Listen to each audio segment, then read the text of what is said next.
Bismillahirrahmanirrahim. Alhamdulillahi rabbil alamin. Wassalatu wassalamu ala rasulihil amin, nabiyyina Muhammad ibn Abdullah wa ala alihi wa sahbihi wa man sar ala nahdihi wa ihtada bihadihi wa istanna bi sunnati ila yaumiddin, amma ba'd. Muslimin dan muslimat, alhamdulillah kita bersyukur kepada Allah Azza wa Jalla kerana dengan limpah kurnia Allah dapat lagi kita meneruskan tugas kita yang hakiki setelah dilahirkan ke dunia ini, iaitu mengabdikan diri kepada Allah Azza wa Jalla. Setiap makhluk yang dilahirkan dari kalangan jin dan manusia, semuanya diminta supaya mengabdikan diri kepada Allah Azza wa Jalla dalam semua segi kehidupan mereka. Tidak ada golongan yang memisahkan di antara beramal, tunduk kepada peraturan Allah Azza wa Jalla dengan kehidupan rutin harian ini, kecuali mereka tersasar ataupun terpesong daripada jalan yang telah digariskan oleh Allah Azza wa Jalla. Dalam kehidupan seorang manusia, mereka tidak sunyi daripada melakukan kesalahan dan kesilapan. Maka Allah Subhanahu wa taala nak ikat kita supaya kita ini terikat dengan Allah, hati sentiasa bergantung kepada limpahan rahmat daripada Allah Azza wa Jalla. Maka manusia ini tidak akan lari daripada melakukan kesilapan dan kesalahan. Tetapi segala ujian yang Allah beri kepada kita adalah merupakan tali supaya kita bergantung dengan pergantungan yang kukuh, iaitulah bergantung dengan Allah Azza wa Jalla. Maka para ulama telah menggariskan bahawa doa yang kita lakukan, yang menjadi amalan kita sekarang ini, ataupun sebahagian daripada masyarakat hari ini, nak berdoa pun tak pandai, terpaksa kena bergantung dengan orang lain, terpaksa kena swastakan doa dia. Sebab apa? Sepatutnya bila kita berhajat, ud'uni astajib lakum, Allah perintahkan supaya kita berdoa terus, direct, beritahu kepada Allah Azza wa Jalla segala kesalahan kita, segala kelemahan kita. Mengadu kepada Allah kelemahan dan kesalahan kita adalah satu kemuliaan. Tetapi mengadu kepada makhluk lah, itu kelemahan dan satu sifat yang tidak digalakkan. Apa saja kita susah, tak payah mengadu dengan orang. Mengadu kepada Allah Azza wa Jalla, kita lihat dalam, kerana itu perbincangan yang saya sebut ini mungkin akan menjadi beberapa siri perbincangan kita yang seterusnya, iaitulah tentang beberapa amalan al-mukaffirat yang menghapuskan dosa manusia ini setelah mereka tersalah ataupun bersalah. Maka Allah sediakan lorong jalan kelepasan yang begitu banyak. Maka kita lihat di antara jalan yang paling senang dan mudah, tapi bukan semudah yang disangka, iaitulah jalan merendah diri kita kepada Allah Azza wa Jalla dengan cara kita berdoa, minta. Doa ini, jangan kata bila berdoa ni kerana ada hajat baru berdoa. Kita kan bila kita ada hajat, maka panggil orang, mari rumah saya nak suruh semaya hajat, nak suruh berdoa minta apa yang kita nak. Doa itu sendiri ada kalanya lil hajah, kerana kita minta nak satu benda, ya Allah berilah kepada saya, itu satu. Ataupun istidfa'il makruh, nak menolak benda yang tak baik. Idfa'anna al-ghala wal waba wal riba wal zina, ya Allah jauhkanlah pada kami, tolak daripada kami segala bala bencana, segala perkara yang tidak baik, tolak. Yang pertama minta, yang kedua tolak, yang ketiga wafil waqti nafsi, dia juga menjadi takfir zunub. Doa itu sendiri adalah merupakan penghapus dosa dan kesalahan kita. Mana ada 3 istighfar kita ni, zikir yang kita baca ni, 3 serangkaian. Nak minta hajat, nak tolak bala, dan menghapuskan dosa.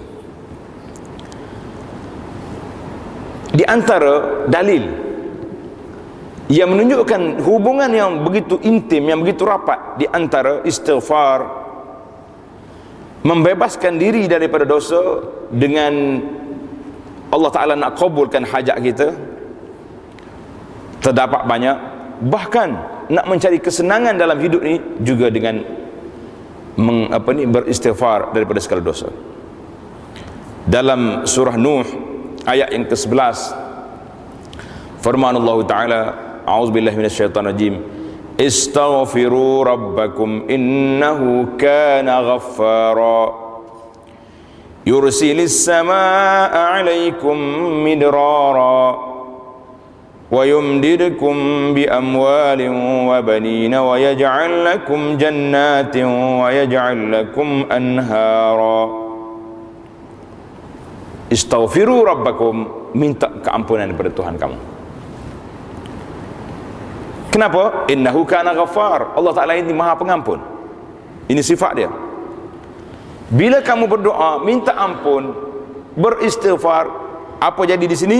Yang pertama, yursilis samaa'a 'alaikum midrara. Allah kata Tuhan akan hantar mari daripada langit bantuan, hujan rahmat yang turun, bukan hujan banjir. Yang kita bimbang hari ini hujan banyak turun, tapi banjir, limpahan air dalam kawasan-kawasan tertentu, bila kita balik ke rumah kita, tak ada air nak digunakan. Ini pun perlu dimuhasabah. Kenapa? Sedangkan rahmat turun yang begitu banyak. Orang lain badui di padang pasir, duduk di tengah padang pasir, tak ada air. Dengan turun hujan 3 bulan, mereka manfaat daripada air yang diturun hanya sekali. Kita hujan turun hari-hari, mengeluh, jam jalan dengan sebab hujan, balik ke rumah air tidak ada. Jadi Assalamualaikum, Allah kata istighfar, aku akan hantar mari hujan rahmat yang memberi pulangan yang besar pada kamu. Selain daripada kita dapat air, kita juga pokok-pokok mendapat rahmat yang menghasilkan tanaman-tanaman yang subur dan sebagainya. Ini dari sudut sarwah, dari sudut pulangan mata benda. Wa yumdidkum bi amwalin wa banin, Allah Ta'ala kata aku berikan kepada kamu harta benda dan anak pinak. Wa yaj'al lakum jannatin wa yaj'al lakum anhara, Allah sediakan kebun-kebun, sediakan sungai-sungai yang banyak. Ayat ini memberi peringatan kepada kita, motivasi yang besar kepada masyarakat bahawa punca segala perkara iaitulah dosa, yang menyelamatkan mereka berdoa kepada Allah Azza wa Jalla. Dan kita kena ingat, ini sebagai mukaddimah yang perlu kita belajar. Bukan semua ujian yang Tuhan beri kepada seorang itu adalah merupakan bala ujian, tapi bukan daripada dosa dia. Maka bila kita kena tengok orang kena bala, jangan kata ini dosa dia ni. Ada setengah daripada sahabat kita juga selalu disebut, dia kata kalau apa-apa terjadi tu sebab dia ni berdosa lah, mungkin harta dia tidak lah. Kita jangan buat spekulasi terhadap perkara yang berlaku, kerana ulama disebut di sini bukan semua ujian itu adalah merupakan satu kesalahan. Yang kita boleh bagi ujian ini ada 3 peringkat. Sebab-sebab ujian itu 3 jenis. Yang pertama, iza daqa sadr, apabila seorang itu susah hati. dengan ujian yang datang kepada dia, susah hati. Tapi walam yashku ilan nas, dia tidak mengadu pada orang. Dia mengadu pada siapa? Pada Allah Azza wa Jalla. Kalau kita sakit, kita beritahu pada orang, saya sakit. Penyakit tu pergi tak? Penyakit ni malu dengan orang ni, ramai sangat duk mengadu dengan orang, aku pergi ya. Ni setengah kawan-kawan kita, budak-budak muda sekarang ni, apa sakit? Sakit gigi, tulis dekat Facebook, hari ni saya sakit gigi yang sangat-sangat. Kawan-kawan dia kata, pergi hospital je lah. Di zaman, kenapa kita semua benda nak mengadu pada orang? Maka ini dia kata, iza daqa sadru, apabila sempit dada dia, susah hati dia dengan ujian, walam yashku ila nas, dia tidak mengadu kepada orang, kana takfiran li zambin, maka menjadi penghapus dosa kesalahan yang dia ada. Setiap kali kita sakit, astaghfirullah, sakit, astaghfirullah, tak payah. Ni setengah masyarakat, bila kita pergi ziarah dia di hospital, dia cerita ke dia sakit, saya sakit, iyalah awak masuk hospital sebab sakit. Kita pergi hospital, kita tanya sakit apa? Sakit? Dia kata tak, mari rehat je dekat hospital. Ada pula cakap macam tu, rehat. Oh dah tahu dah pergi hospital, nama dia pun rumah sakit dah, tempat orang sakit situ. Yang kedua, apabila seorang yang susah, wasyaka ilal khalqi, kerja dia duk mengadu pada makhluk, duk mengadu pada orang, mengadu pada itu, kanat al-mihnah intiqam, maka nampaklah ujian itu adalah merupakan satu perkara yang Allah Ta'ala nak timpa ke atas dia, nak tengok musabah ke tidak. Dia tu tak boleh ke kita pergi ke pejabat masyarakat minta bantuan, itu cerita lain. Kalau kita betul-betul perlu, pergi. Kalau kita tidak perlu, tak payah duduk cerita kepada orang yang kita ni sakit dan sebagainya. Yang ketiga, apabila seorang itu diuji dengan bala, dengan segala ujian Allah Ta'ala beri kepada dia, maka dia boleh menerima dengan tenang, menerimanya dengan baik, bahawa ini adalah merupakan ujian Allah Subhanahu Wa Ta'ala. Ini adalah merupakan raf'an dirajatihi, menjadi dia punya naik darjat di sisi Allah Azza wa Jalla. Jadi tahap inilah kita tak tahu di mana kita, yang kita boleh lihat Allah Subhanahu wa Ta'ala yang maha bijaksana, maha pengampun dan maha penyayang, telah menyebut beberapa kali dalam Al-Quranul Karim yang menunjukkan sifatnya Ar-Rahman Ar-Rahim, sifat Allah Ta'ala Ghafar, maha pengampun ini. Dan seumpama dianya telah menuliskan dalam Al-Quran itu, mengajak hambanya supaya bertaubat.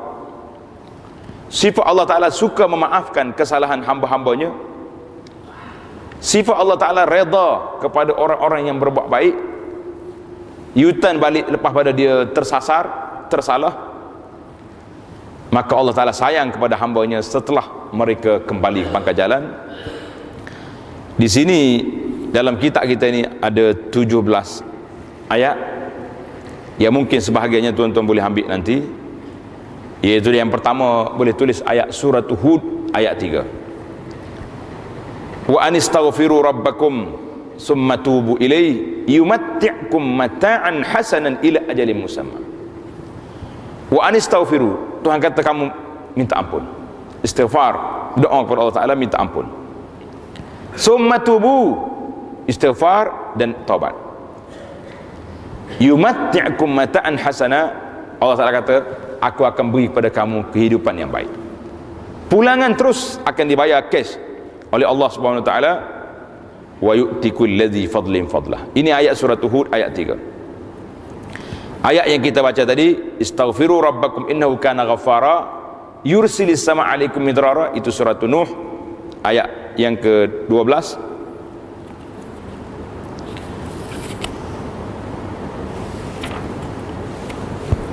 Kemudian surah Nisa ayat 110, wa may ya'mal su'an aw yazlim nafsahu, siapa dia buat benda tak baik, aw yazlim nafsahu, menzalimi dirinya sendiri, summa yastaghfirillah, kemudian dia minta ampun dengan Allah, yajidillaha ghafurar rahim, kamu akan dapati Allah Ta'ala maha pengampun, maha kasihan belas. Ayat surah Az-Zumar ayat 53, ya ibadiyalladzina asrafu ala anfusihim la taqnatu min rahmatillah, wahai orang yang telah buat melampaui ke atas dirinya sendiri, buat jenayah pada dirinya sendiri, la taqnatu, jangan sekali-kali kamu putus harap daripada rahmat Allah Ta'ala, innallaha yaghfiru dzunuba jami'an. Jadi ayat ini banyak, tuan-tuan boleh tengok ayat-ayat yang menyeru hamba-hamba Allah Subhanahu Wa Ta'ala ini kembali kepada rihabillahil wadud, kepada Allah Subhanahu Wa Ta'ala yang maha pengasih, yang maha penyayang, yang maha bijaksana. Bila dakwah ini datang? Bila? Ba'dama barazuhu bil isyan, iaitulah setelah mereka menderhakai Allah Azza wa Jalla. Orang yang langsung tak derhaka, martabat lain. Tuan-tuan ingat ke tidak? Salah seorang daripada calon yang akan duduk di bawah bayangan arash pada hari kiamat, siapa? Syabun nasya'a fi ibadatillah, iaitulah orang muda yang hidup beribadat kepada Allah Azza wa Jalla. Ia ni memang Allah Ta'ala suka tengok pada seorang hambanya, laisa lahu sabwah, dalam hidup dia daripada budak, remaja, pemuda, membesar, tidak melakukan dosa. Ia ni martabat lain. Tapi ini martabat yang kita bincang ini, iaitulah martabat orang yang telah melakukan kesalahan. Banyak dah lara kitanya, kemudian Allah pilih dengan limpah kurnianya, kita dipilih untuk menjadi manusia yang baik. La taqnatu, jangan putus harap, balik semula ke jalan. Jadi dalam ayat 17 ayat ini kita disimpulkan beberapa poin di sini. Allah Subhanahu Wa Ta'ala sentiasa melimpahkan limpahan rahmat kurnianya supaya kita bertaubat kepada Allah Azza wa Jalla, dan Allah Ta'ala akan hapuskan dosa. Yang kedua, di antara rahmat Allah Ta'ala, dia akan tukar sayyiat, kejahatan yang telah dibuat oleh seorang hamba ini, bila dia bertaubat, bertukar, beri kepadanya hasanat, kebaikan-kebaikan yang begitu banyak.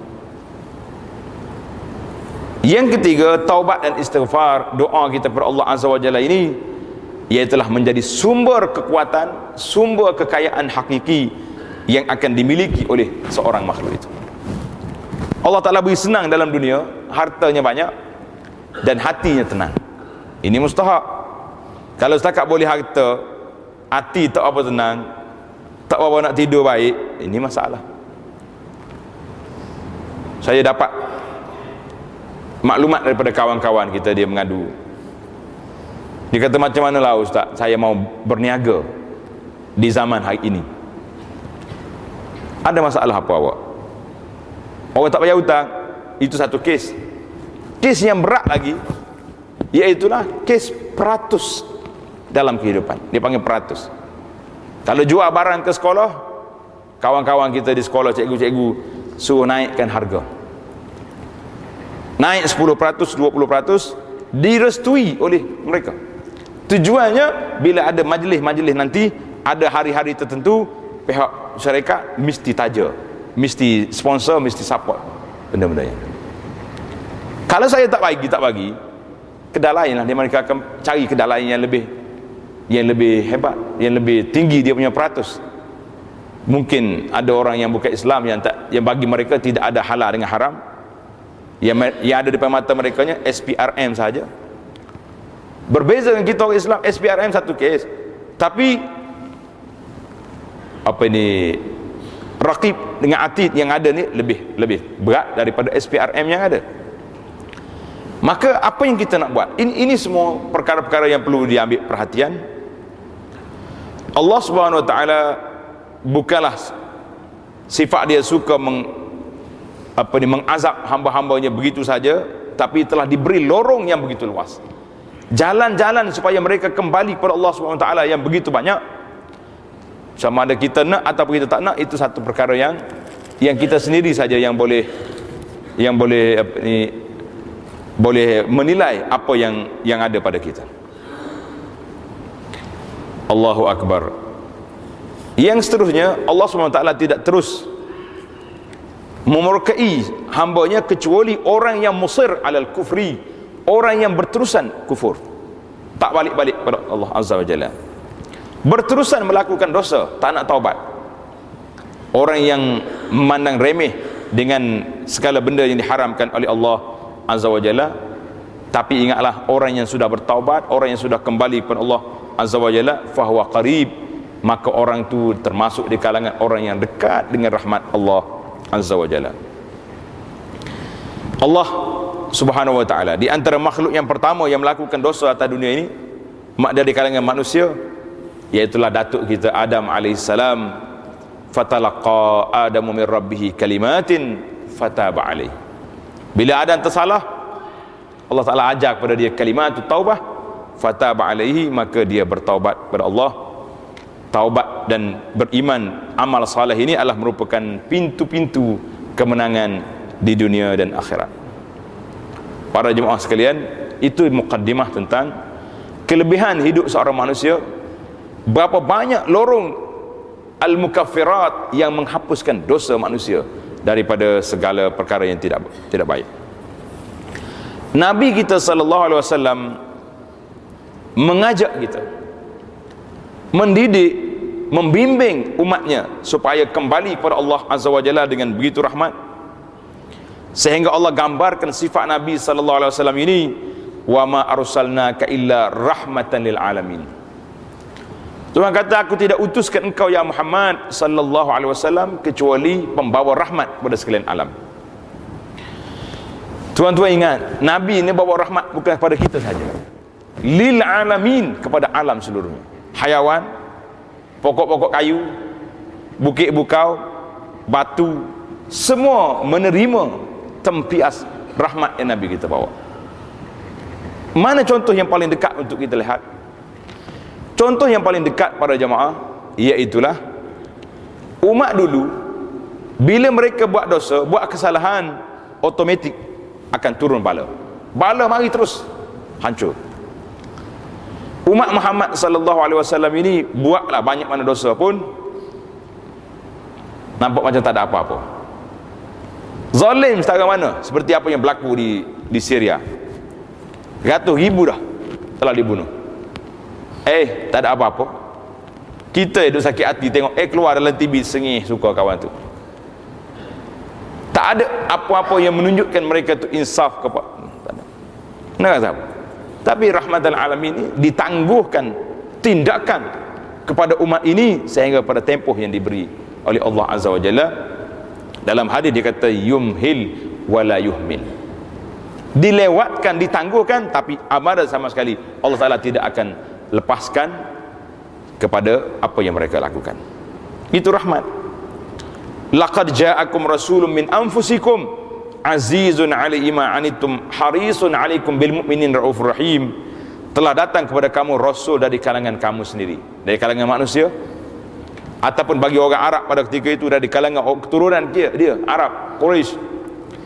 Azizun 'alaihi ma 'anittum, sangat susah hati Nabi apabila umatnya ditimpa kesusahan, dan sangat loba, sangat nak Nabi kita ini tamak dia supaya orang-orang alaikum bil mu'minin raufur rahim, dengan orang mukmin sangat kesian belas. Maka Nabi sallallahu alaihi wasallam telah membawa kepada kita beberapa hadis yang banyak. Hadis ini telah disebut oleh para ulama supaya hamba ini kembali semula ke jalan Allah Azza wa Jalla. Balik semula, jangan duduk tangguh. Balik tengok apa yang kita ada. Balik nilai balik diri kita setakat mana, di mana kedudukan kita di sisi Allah Azza wa Jalla. Imam Muslim meriwayatkan daripada Abi Dzar Al-Ghifari radhiyallahu anhu, Allah Subhanahu wa taala berfirman dalam hadis qudsi, ya ibadi innakumul ladzina tukhti'una bil laili wan nahar wa ana aghfiruz dzunuba jami'an. Tuhan kata, wahai hamba-hambaku, kamu semua melakukan kesalahan pada waktu malam dan siang, tapi aku bersifat pengampun segala dosa-dosa kamu. Fastaghfiruni aghfir lakum, mintalah ampun dengan aku beri keampunan pada kamu. Ini hadis dalam Sahih Muslim. Dan riwayat lain dari Muslim daripada Abi Hurairah radhiyallahu anhu, Nabi kita sallallahu alaihi wasallam bersabda, wallazi nafsi biyadihi, demi diri aku ni di tangan Allah, lau lam tuznibu, kalau kamu tidak berdosa. Subhanallah, kita semua ni tak buat dosa, baik belaka, la zahaballahu bikum, nasaya Allah Subhanahu wa taala akan hilangkan kamu semua, wala ja'a biqaumin yuznibun, akan mari kaum yang berdosa, fayastaghfirunallah, mereka beristighfar, fayaghfirullahu lahum, Allah Taala ampunkan dosa mereka. Tengok kelebihan yang begitu besar. Kalau mu semua tak dosa, mari orang lain yang berdosa, kerana sifat Allah Taala, dia nak ampunkan dosa. Ini menunjukkan dosa yang lepas-lepas apabila diikuti dengan istighfar, minta ampun pada Allah Azza wa Jalla, ini menunjukkan seorang hamba itu mengenali Allah Azza wa Jalla dan mengakui al-ubudiyah, dia ini seorang hamba yang mengabdikan diri kepada Allah dan tunduk menghinakan diri di hadapan Allah Azza wa Jalla, maka Allah SWT beri kepada dia keampunan yang begitu banyak. Satu cerita, hadis yang ketiga dalam riwayat Muslim, satu cerita Allah Subhanahu wa taala, Nabi kita sebut tentang satu hadis kursi. Allah berfirman, aznaba abdi zamban, hamba aku telah melakukan satu dosa. Bila dia berdosa, dia pun Allahu akbar, aku tersalah, berdosa. Apa jadi? Faqal, dia berdoa. Tengok tuan-tuan, bila kita berdosa, kita berdoa, Allahumma ghfirli zambi, ya Allah, berikanlah kepada saya keampunan pada segala dosa saya. Berilah keampunan kepada dosa yang kita buat. Apa dia kata? Faqala tabaraka wa ta'ala, Allah berfirman, jawab kepada taubat hamba tadi, aznaba anbi zamban fa'alima anna lahu rabbun yaghfiruz zamb, hamba aku telah berdosa, tetapi dia tahu dia ada Tuhan yang mengampunkan dosanya, dan Tuhan ini mengambil tindakan dengan dosa-dosa yang dibuat. Kemudian dia telah kembali kepada Allah dan meminta ampun, maka Allah beri keampunan. Ini hadis kursi. Tuhan cerita balik lepas pada tu, leka balik, subhanallah, lalai pula dia, buat dosa lagi, minta ampun lagi, Tuhan pun jawab yang sama, alima abdi annalahu rabb, hamba aku ni tahu dia ada Tuhan yang mengampun dosa, maka diampunkan dosa. Beberapa kali diulang, akhir sekali Tuhan sebut i'mal masyid faqad ghafartu lak, Tuhan kata cukuplah kamu sudah bertaubat, berhentilah benda-benda yang tak baik dulu, hari ini teruskan amal-amal yang soleh yang ada depan kamu, aku telah beri keampunan kepada kamu. Jadi kadang-kadang kita bercakap, dia panggil taubat ulu golok. Tak, taubat ulu golok, mana lepas taubat buat pula, tak payah taubat lah. Itu permainan syaitan. Tengok hadis ini, Allah ulang beberapa kali, alima abdi, tu hamba aku tahu dia ada Tuhan yang mengampunkan, Allah Ta'ala ampunkan. Kita dengan orang yang mungkin malu nak cakap, oh maaf je, awak ni minggu lepas maaf dah, baru ni maaf, minta maaf dah, buat pula. Orang dia akan marah, tapi Allah SWT tidak sedemikian. Tengok dalam hadis ini, Allah kata, teruskanlah amal soleh kamu, aku telah beri keampunan kepada kamu. Hadis yang lain pula daripada Jundub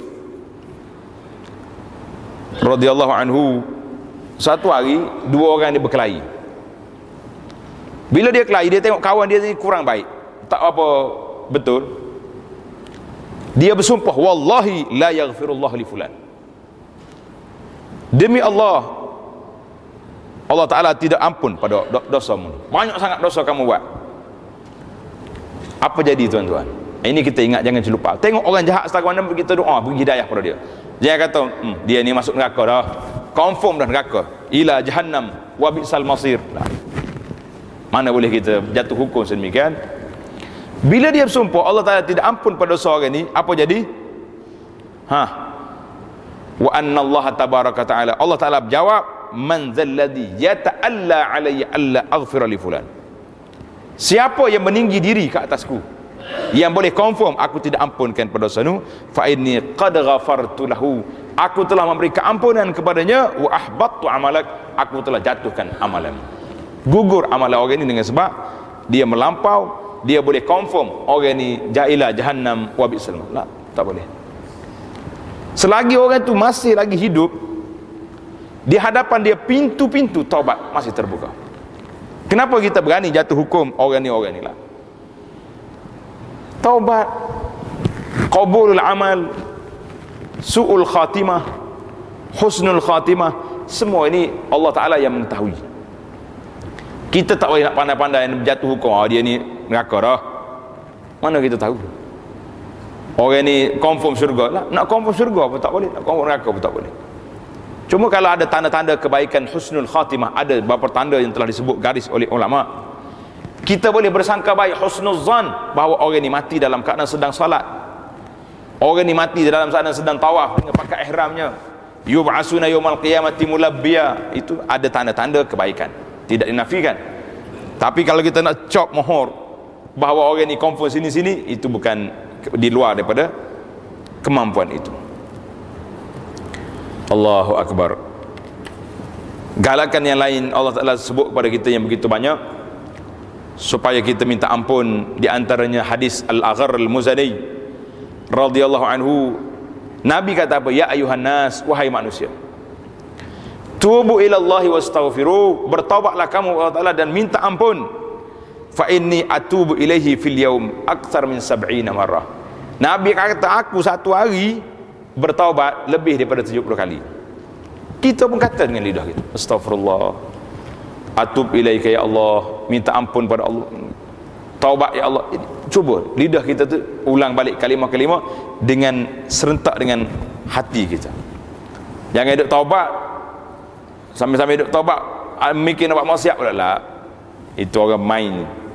Orang panggil bercakap di luar sedar, bercakap orang tak sedar. Kita kena ada cakap betul-betul bahawa kita ni niat nak taubat, tapi kalau terjadi pula taubat lagi.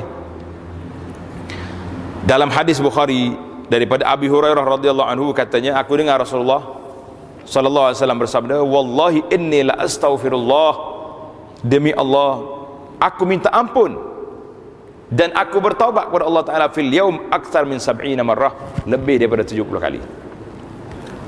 Ada sahabat kata, sekali satu majlis saja Nabi kita duduk, dia dengar Nabi kita istighfar 100 kali, satu majlis. Mana sambil-sambil duduk ni diam, nak tunggu apa-apa, astaghfirullah, atub ilaika Allah. Kata mulut dengan hati serentak. Niat apa yang kita telah lakukan, banyak mana dosa yang kita buat. Allah Subhanahu Wa Ta'ala sangat mengampun dosa-dosa hambanya, kerana dosa yang dilakukan oleh manusia ini, kalau dia sedar, untuk menaikkan tarahnya sendiri selepas daripada dia bersalah. Terlalu banyak hadis-hadis yang menyebut sedemikian. Maka kita lihat sebagai ulang kaji kepada taubat dan hakikat taubat.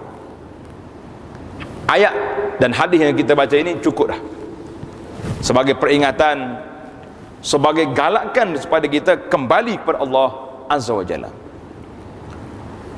Para jemaah, kita kena ingat, dalam hidup kita ni melalui musim yang tersendiri, dia panggil mawasimul khairat. Di antara musim yang kita lalui, Ramadan. Di bulan Ramadan, Masya Allah, semangat betul kita, nak kita kepada kebajikan, penuh masjid, subuh beramai orang, malam beramai orang. Bila mari Ramadan, orang Arab namakan malam hari raya mula-mula tu, raya pertama tu, malam tu dia panggil Lailul Yatim, malam yatim. Macam orang kehilangan bapa, pergi Ramadan, ayah dah pergi, Esok tak nampak dah di masjid. Betul ke dia? Yatim sungguh masjid-masjid kita lepas daripada Ramadan. Sunyi. Yang marinya yang itulah, yang sepanjang tahun memang dah biasa dah mari, alhamdulillah mereka kekal istiqamah. Yang lain itu bukan satu benda yang mudah. Berubah di bulan Ramadan tapi tidak kena Allah Ta'ala lepas Ramadan, ini satu kepincangan. Cuma lebih baik juga daripada Ramadan pun tak kena Tuhan juga. Ini lagi dahsyat. La ya'rifuna Allah bi Ramadan wala fi ghairi Ramadan. Ini orang paling lebih teruk daripada yang ada. Jadi para ulama menceritakan kepada kita, ulama-ulama yang bincang tentang suluk, tentang ilmu akhlak, ataupun istilah moden hari ini ilmu tasawuf, dia kata apa? Taubat seorang hamba itu awwalu manzilatin, merupakan punca, pintu yang pertama daripada lorong as-salikin, orang yang berjalan menuju kepada Allah Azza wa Jalla.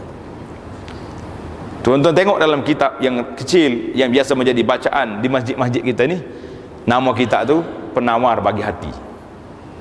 Ada belajar kitab ni? Kalau yang tak belajar lagi, beli buku, cari dalam YouTube Abu Anas, tajuk dia Penawar Bagi Hati. Ada 30 siri saya sudah syarahkan kitab ni secara ringkasnya, mudah-mudah.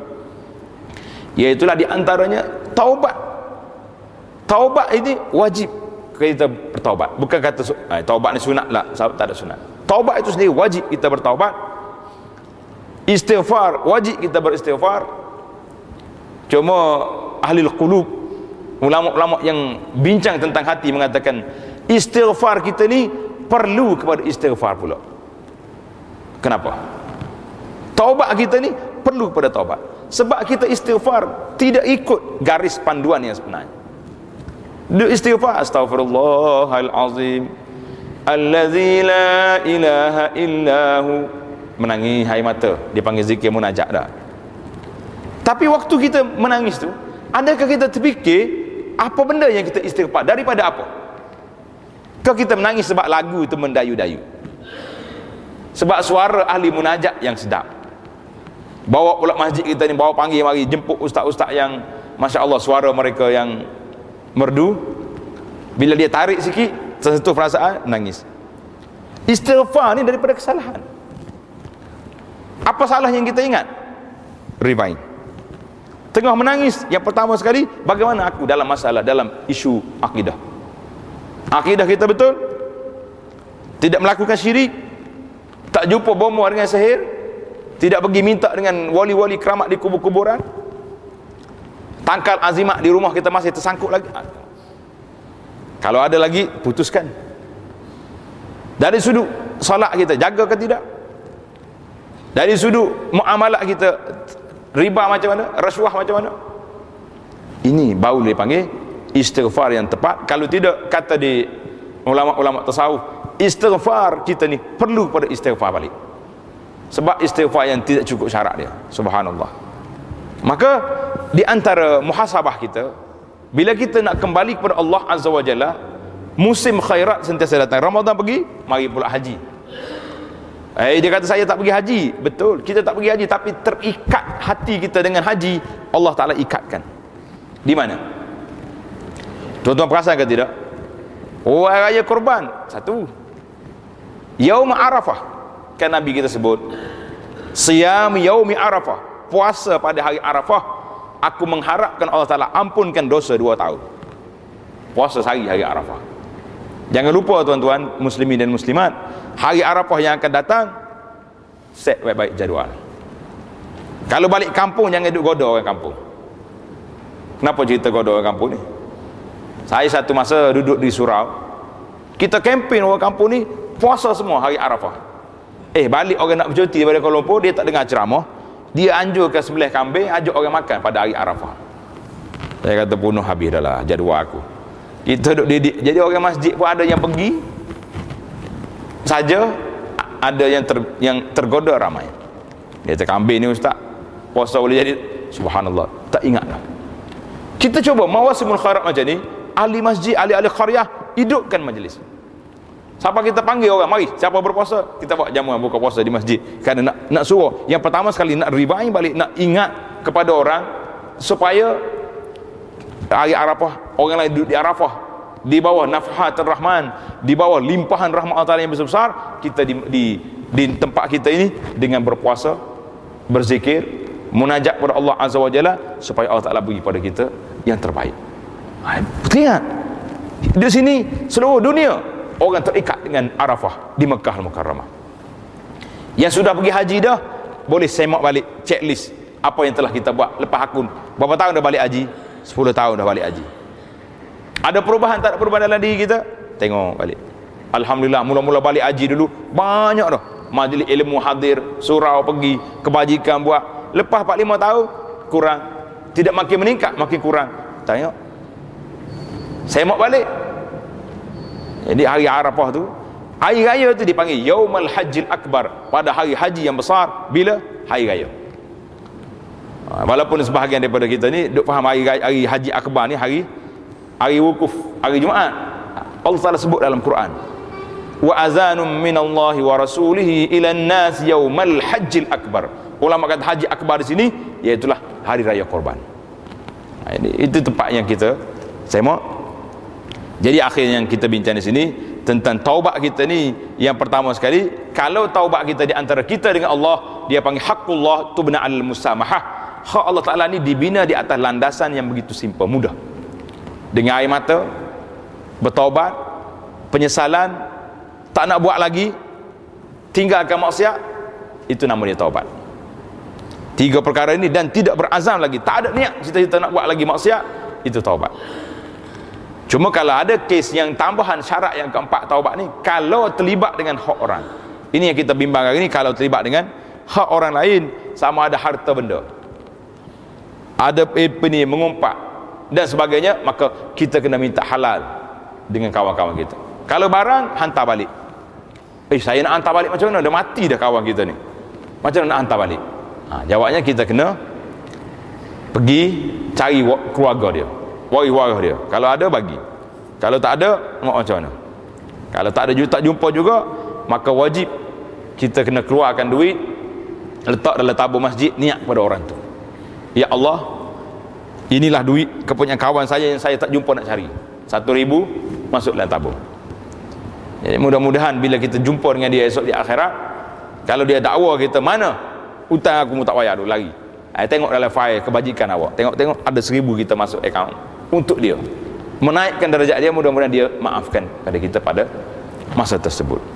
Jadi cuma kena minta maaf ni, setengahnya kata istihlal, nak minta halal tadi macam mana? Minta halal, kalau barang-barang kita boleh pergi jumpa, hantar balik. Kalau mengumpat, payah juga tu. Aku mengumpat banyak lah, minta maaf. Kalau member kawan kita boleh kita cakap, aku mengumpat banyak, mengumpat ikut aku tak boleh, nak suruh cool sikit, sama-sama. Jadi kita minta maaf. Cuma kalau terlibat dengan dosa yang memang problem, kalau beritahu, na'udzubillah, minta berlindung Allah Ta'ala, seorang itu melakukan perzinaan dengan bini kawan tu atau anak dia, macam mana dia lagi minta maaf? Ni berat.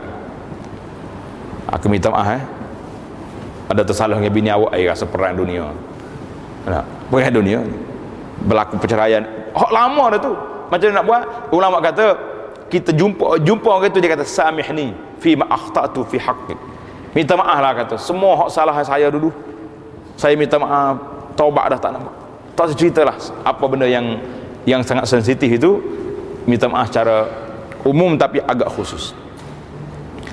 Allahu Akbar. Ini taubat-taubat yang perlu kita. Jadi taubat ini perlu kepada umumul jawarih, semua sekali. Macam taubat hati. Bila kita nak taubat satu benda, taubat dengan hati itu maksud dia apa? Kita dah niat dalam hati kita nak tinggalkan segala kemungkaran. Dalam hati sudah niat, sudah azam, aku tak akan buat lagi. Taubat mata, iaitulah tunduk pandangan kita daripada benda-benda yang haram. Taubat tangan, jangan duk tulis lagi benda-benda yang tak baik. Hari ni Masya Allah, tangan di antara yang kuat buat maksiat. Dulu lidah pun masih stay lagi, masih kekal lagi dengan jawatan utama dia tu. Yang paling mudah kali buat maksiat ni lidah. dalam masjid boleh buat. Tapi terbaru ni dengan mari IT ni, apa ni, internet apa benda, tangan pula join sekali tolong buat maksiat. Betul ke tidak? Dah apa benda kita tengok, dia ni nakal ni, orang hantar kita pun hantar forward ke kawan-kawan pula. Allahu Akbar. Saya cukup duka cita apabila berlaku satu-satu isu dalam negara ke dalam dunia ini, anak-anak muda kita yang pandai main internet ni, dia potong gambar orang, ambil gambar orang dia tak suka, letak gambar orang lain ke, letak gambar monyet ke, ataupun buat dialog memang nak suka-suka, tapi perbuatan tu mungkar dan dosa besar. Dia ambil gambar orang ni sini, dia cakap apa ni, sedangkan kawan tu tak pernah kata. Tiba-tiba kita yang menambah lah. Ini satu iftira, membuat dosa kerana kita buat dialog yang memang kawan tu tak kata. Tak payahlah tuan-tuan, kalau masuk dalam telefon orang mari hantar, delete balik. Kalau kawan kita kena, bagi nasihat balik, astaghfirullahalazim, yang kamu hantar ni dosa, tak payahlah kamu sharekan dosamu dengan aku. Mu nak buat seorang, buat seorang. Ini hari ini cukup mudah untuk kita buat dosa. Maka dosa, segala perkara dalam hati kita, dalam jiwa kita ni perlu kepada taubat kepada Allah Azza wa Jalla. Itu kelebihan dalam kitab ni, mukaffiratuz dzunub, iaitulah dosa-dosa, amalan-amalan yang menghapuskan dosa.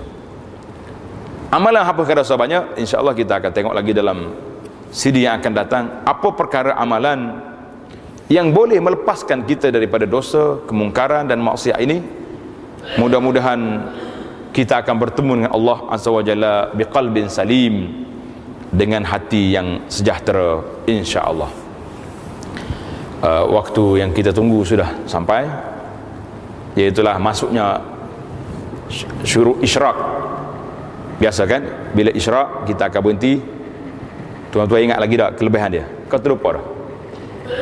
Lupa dah. Kerana ada hadis tu, hadis ini diriwayat oleh Imam At-Tirmizi, ada sebahagian kata tidak kuat, tapi ramai ulama-ulama yang mengira hadis ini termasuk dalam hadis yang boleh beramal dengan dia. Iaitulah Nabi kata, siapa dia salat fajar berjamaah, kemudian dia tunggu sampai naik matahari, melepasi waktu larangan tu, maka dia salat 2 rakaat, orang ni ditulis baginya pahala haji dan umrah yang sempurna. Jadi tuan-tuan, para jemaah sekalian, selepas bila majlis pun, bila tamat gini, kita tunggu sampai naik matahari dan kita lakukan salat, baru kita balik, ataupun nak pergi cari teh tarik dan sebagainya. Wallahu alam. Subhanakallahumma hamdika, asyhadu an la ilaha illa anta, astaghfiruka wa atubu ilaik. Wa sallallahu ala nabiyyina Muhammad wa ala alihi wa sahbihi ajma'in. Alhamdulillahirabbil alamin. Ini ada satu buku. Buku ni nama dia 20 perkara yang merosakkan amalan. Yang kita belajar hari ni, amalan-amalan yang menghapuskan dosa. Buku ni pula bukan apa dosa ni, bawa dosa, menggugurkan pahala kita. Jadi insya-Allah satu masa kita akan syarahkan buku ni juga. Dan sebelum syarah tu, tuan-tuan boleh ambil lah buku ni, mungkin kat luar tu ada, boleh tengok perkara yang merosakkan amalan. 20 perkara. Kadang-kadang kita tak sedar pun, tak tahu, ingat ke tak ada masalah apa-apa, rupanya dia ni bermasalah. Di antara paling besar sekalinya syirik, itu memang berat lah. Kemudian riak ni kadang-kadang sampai 30 tahun dah kita buat amalan. 30 tahun dulu kita tolong orang, bila tengok kawan tu senang, ungkit balik, akulah dulu tolong, gugur habis amalan. Kita milik ibadat yang besar, 30 tahun tiba-tiba hilang. Tuan-tuan ambil 20 perkara ni balik tengok, ada pahala yang bersifat harian, hilang pahala. Seperti orang jaga anjing, orang bela anjing kat rumah dia tanpa sebab, saja suka-suka, macam orang lain juga bela. Hari-hari pahala dia kurang. Subhanallah. Ini 20 perosak pahala ni cantik untuk tuan-tuan pelajar mutalaah ni. Baik. Subhanakallahumma hamdika, asyhadu an la ilaha illa anta, astaghfiruka wa atubu ilaik. Assalamualaikum warahmatullahi wabarakatuh.